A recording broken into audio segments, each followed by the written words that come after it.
My name is Jerome Altman. I am the director of the Exodus Drum and Bugle Corps. One of the greatest things that I found was that music is always an encouragement and uplifting, and it gives the kids a chance to do great things in the community.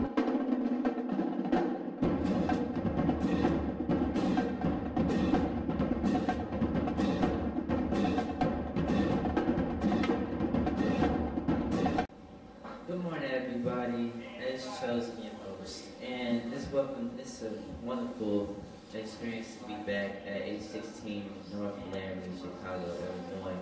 And I'll be your host for today. We're going to do something a little bit different.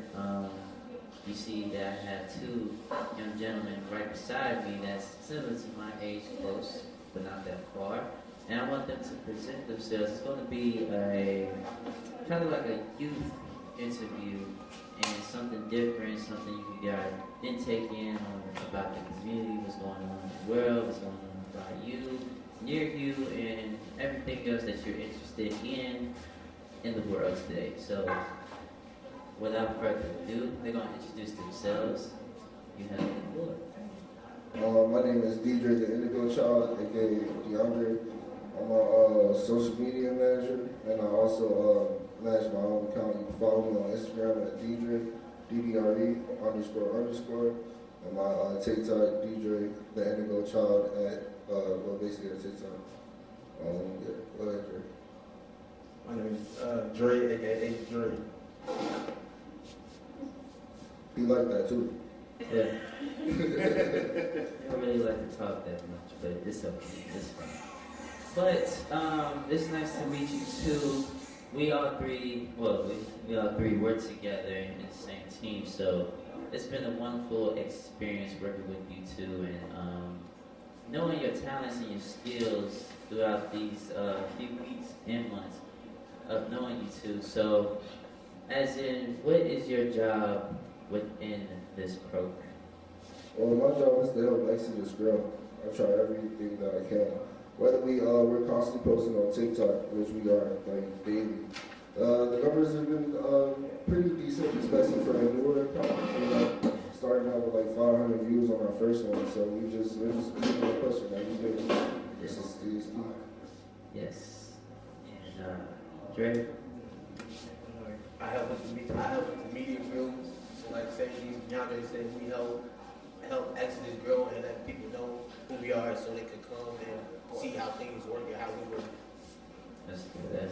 And I do the videography, I do the editing, right along with DeAndre too, and I do the hosting, and I do performances as well, as is he.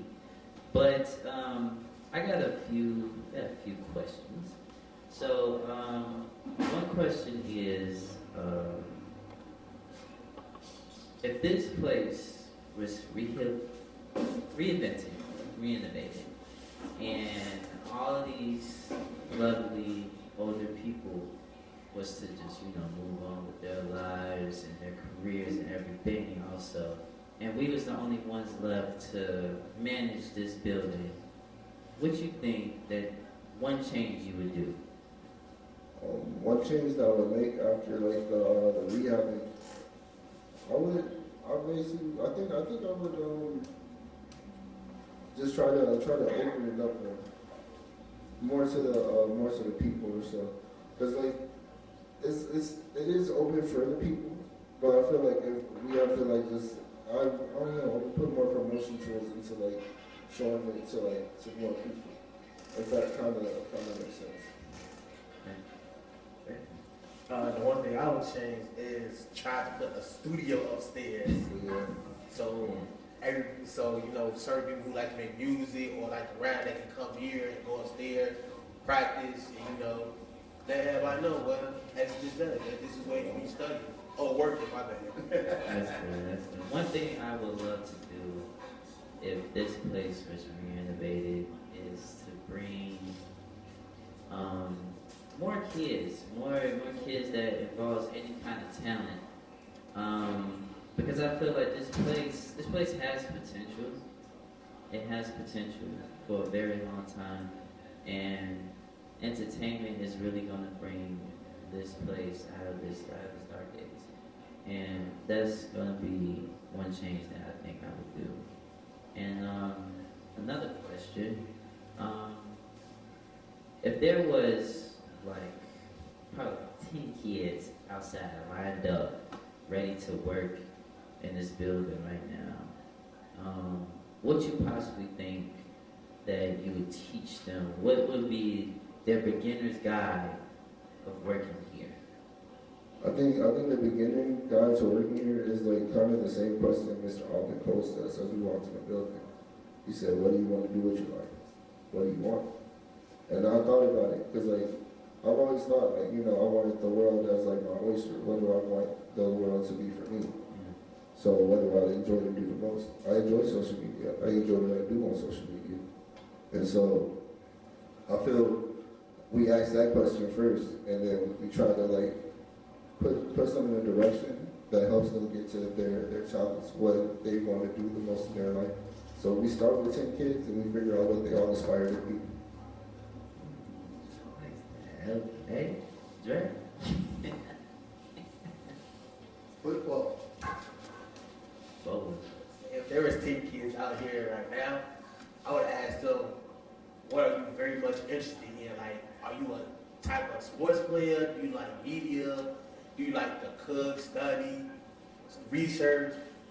Like, I would ask those type of questions because you never know. It might be that one special kid that had that interest, then others could help each other on. Yeah. Those are really good answers. I got another question about the neighborhood and this particular community. What is your intake on it? On every day coming here from your house to work? Is there a change? Is there something needs to be changed?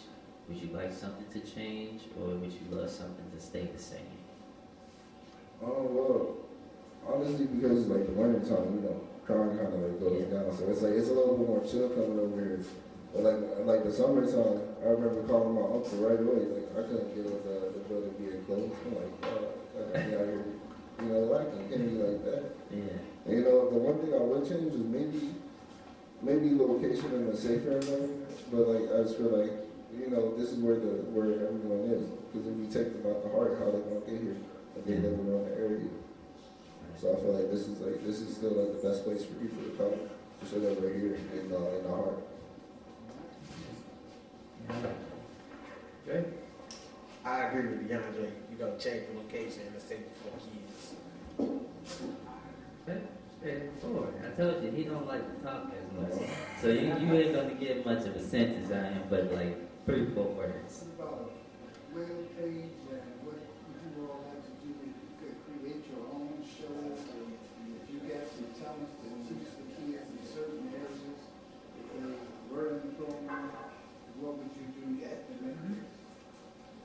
Okay, we're talking in that case, with kids specifically, if they want to be into certain, they have their goals in mind, the certain talents that I can teach, then I'll show them what I do, which is how to form coherent sentences online, how to structure different things that people might like, how to reach a consumer base, how to figure out a diagram of who your consumer is, who wants your product.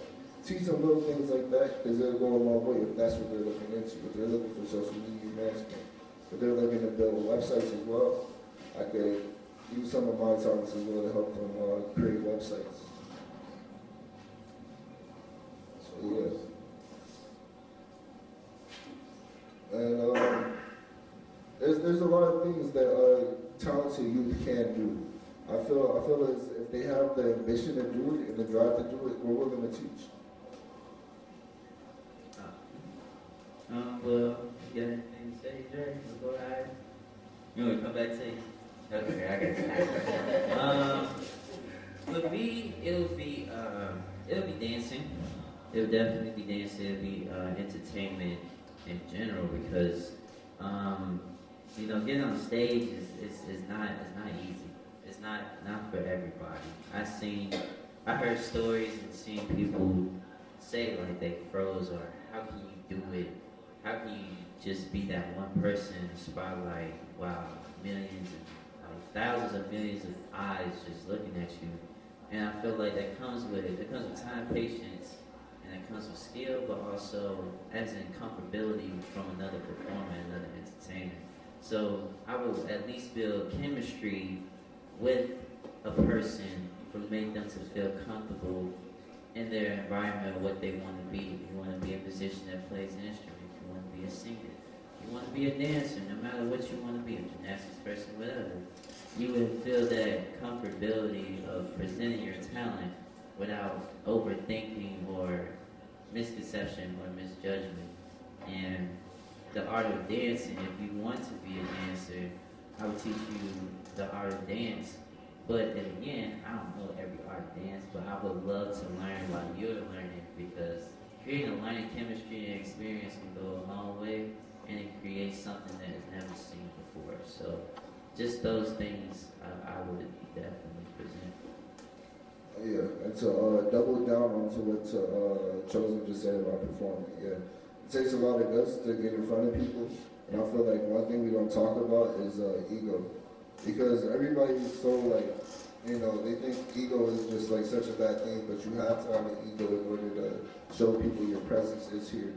Because a lot of people, they don't have confidence in themselves, and in order to become confident, you have to build that ego for yourself. Self-esteem is important. Drake, that's what it says.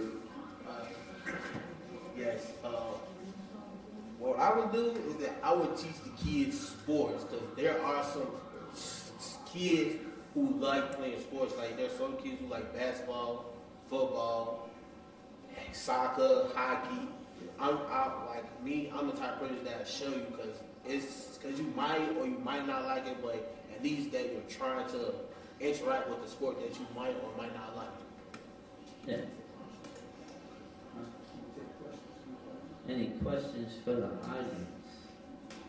So, do you gentlemen, anybody like to create, tell your story through media? Would you like to be able to do that? Would you like to be able to talk about your life experiences on television or through the internet radio or through a website where you could actually depict in drawing or in writing what it is you want people to know? Oh, yeah, I can go first. All right, so to answer that question, yes, I would be willing to do so. Because I feel like that's an important piece to like your journey. Like as I'm an artist, I put myself out there a lot. I put like my soul in my music. So a lot of people get to hear like my experiences that way. But I also like to vlog it at some point in time and put it up on different pages in order for people to see the journey it took for me to get there. Okay. My answer would be yes. I always wanted to do a documentary more than anything, because sitting down and listening or even watching a documentary of a person's life experience through their career is like immaculate. It's amazing. It tells the story throughout history of what they're doing. So I would love to do a doc, especially the 6 years I've been doing Michael Jackson. I have experienced a lot of wonderful things, a lot of heartwarming stories. You wouldn't believe the people that you see can tell a story so wonderful, so heartwarming, that it's amazing. So I would love to do a documentary more than anything. Okay, all right. So we're going to start there. What about you, Drew? My answer would be yes, because I would love to tell my lifetime story to children, because it might be that one particular children who will say I inspired them because the way I told my life story, and then they can probably tell their life story to their kids or their friends, and then it can just keep building up, because it might be that one particular role model that you might not know, but then you could just gotta sit down and tell them your life story. So if you guys had the opportunity to do a weekly show, what day would you do it on? what time, so we can tell the audience when to come and see you and how. Are we gonna do Facebook Live? Are we gonna do it on Wednesdays? Are we gonna do it on Mondays? What time, so people know to expect you? I feel we should keep the show recorded. Just because we're young. Like, we might say some out-of-pocket stuff, you know, that's just how the world is. You know, and I feel the best way to do that is we just record it within the course of the week and try to make a consistent basis and post them every Friday. Because if we post every Friday, it'd be grand, and we could get like YouTube pick up on the algorithm that it's recognizing we're posting every Friday on a consistent basis. All right, the rest of you agree? I agree. Yeah, everybody got time on Friday, Saturday, and Sunday, so definitely. Yeah, even when we record it on Tuesday, we just gotta have the video out by Friday. Yeah. So yeah. All right. Great. Oh, I'm looking forward to it. We got questions. Yes.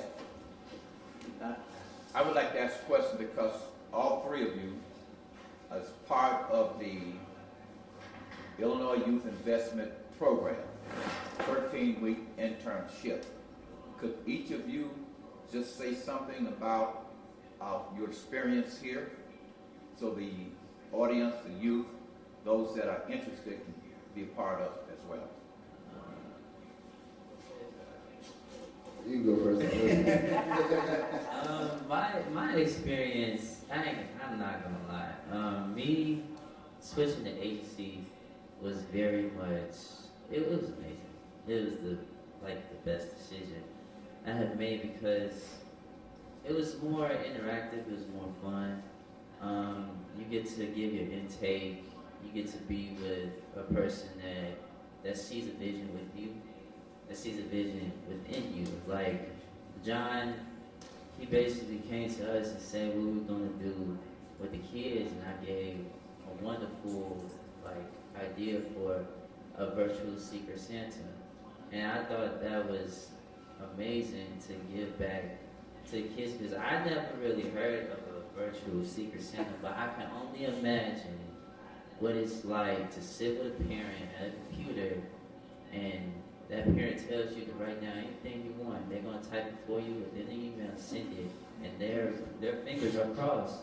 So hopefully that dream comes true. So I think just that in particular was the most wonderful experience for me to be creative, free-minded, and willing to basically fulfill a dream for a kid.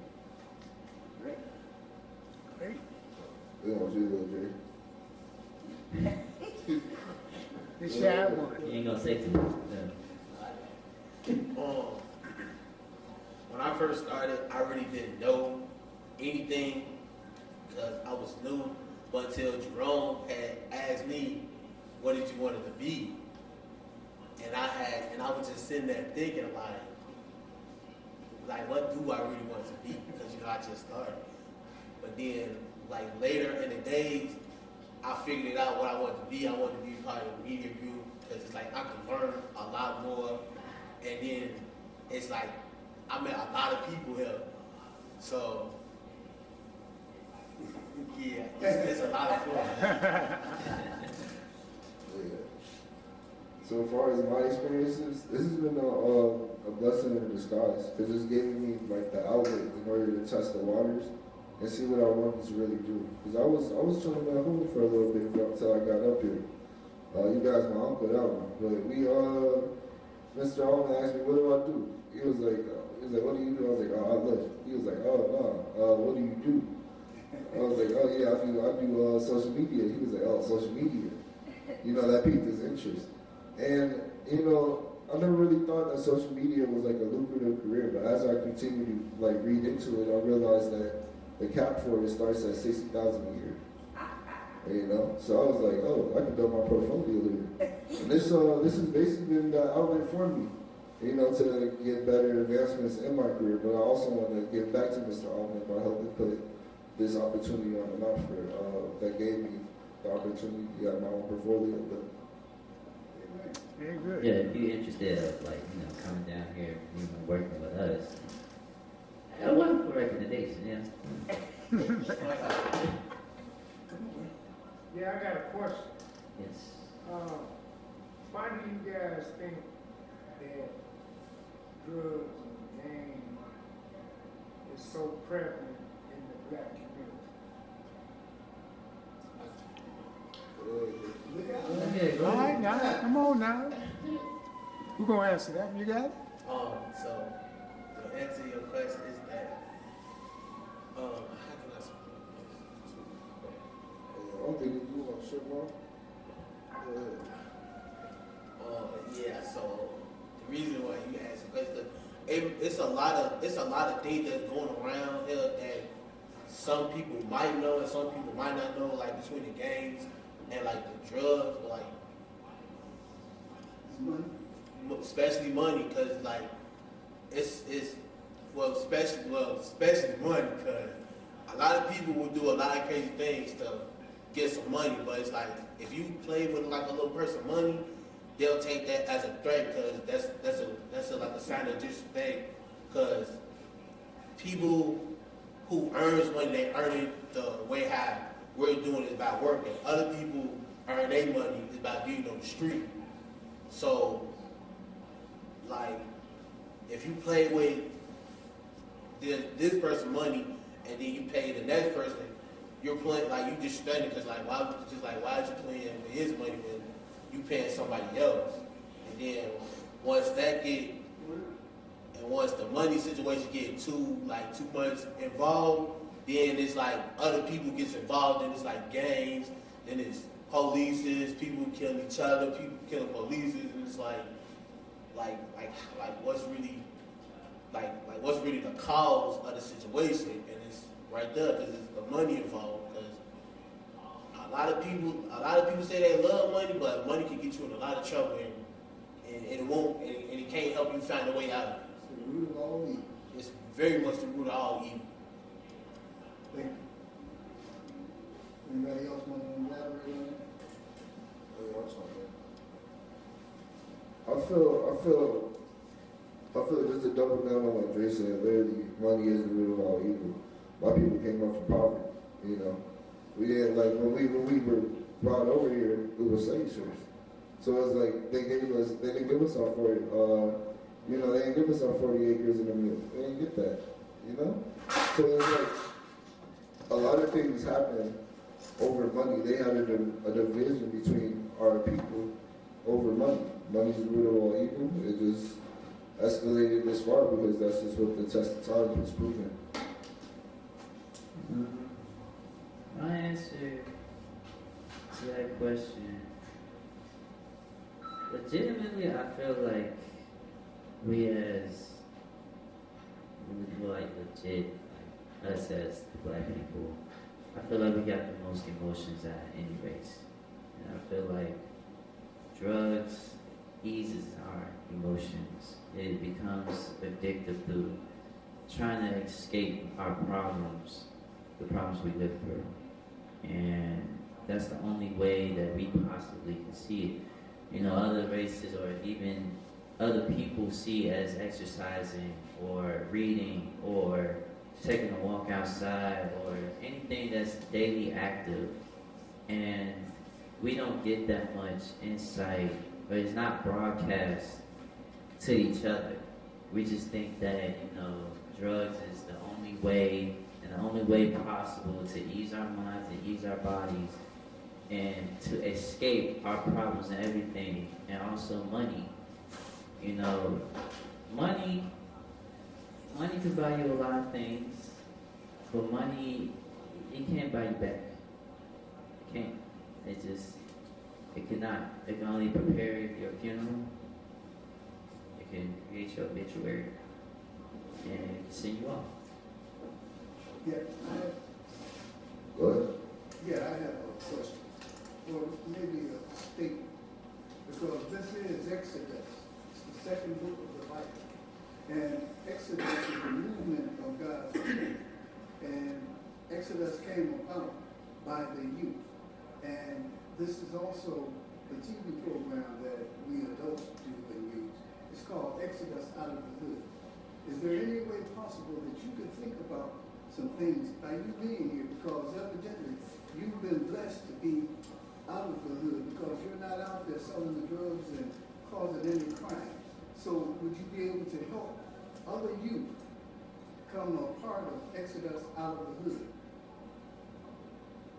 Yeah, I think it all starts by leading by example. By showing others that we can do, they'll think I can do that too. You know? So I feel like while we're putting our foot forward right now, other kids are gonna realize there's other avenues out here. The more representation we have out there, the greater. Like I said, the best streamer in the world right now, he's a black man, Cassinet, top streamer in the world. The more representation we have out there, the more avenues that we create for our younger people to see, the more it will inspire greater people in our from our race. You know, this is going to inspire greater.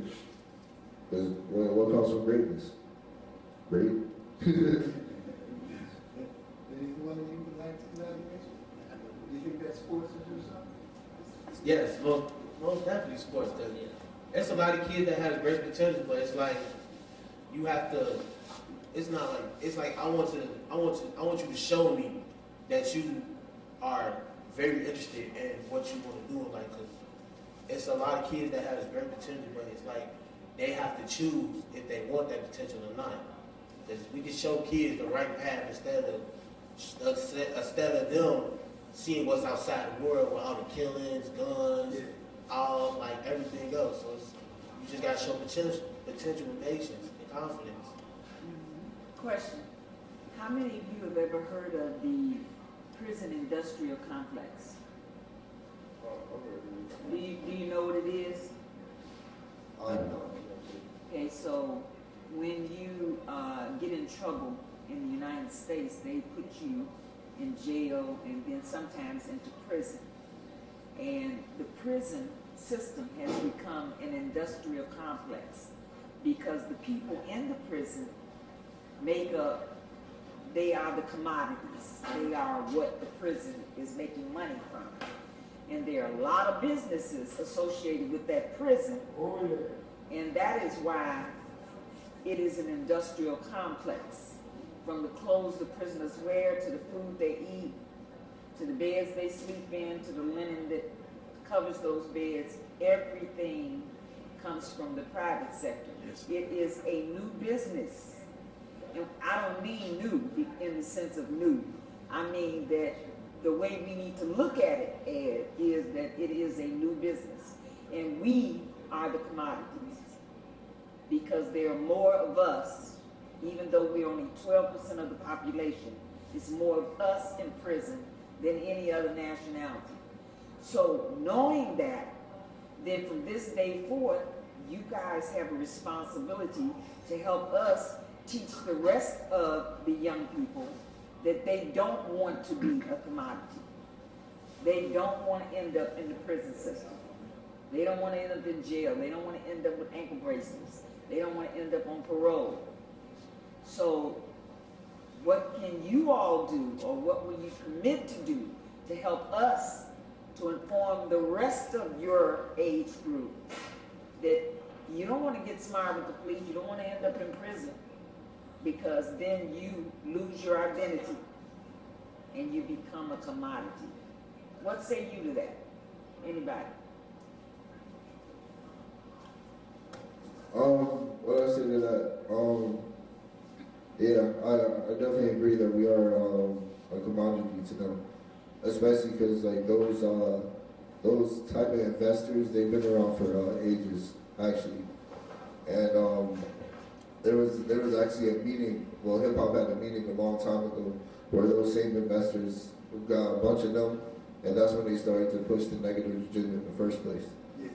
But what I say to that is all we can really do is try to be let's commit to giving the right information. Because if we start giving the wrong information, then we're just perpetuating the cycle. Exactly. You know, so how do we stop the cycle? By doing the best we can, committed to being greater or the greatest we can to show other people that there's other ways to win out here. That's right. I agree. All right. Joseph. But I really don't have nothing to say because, well, because we're also very proud of you young men. And the reason that you all happen to be sitting up there with this little panel that you happen to have is because you're getting ready to introduce some things. Some things are about to change. You understand the responsibility. The torch has been passed over to you all. You have a great responsibility to do for the neighborhood, for the community, for society, and for the world. You all are blessed. You all happen to be up under the rainbow of indigos, crystals, rainbow children, and it's a blessing that you all were here. And like I said, we are proud of you. Let's give them a round of applause for God.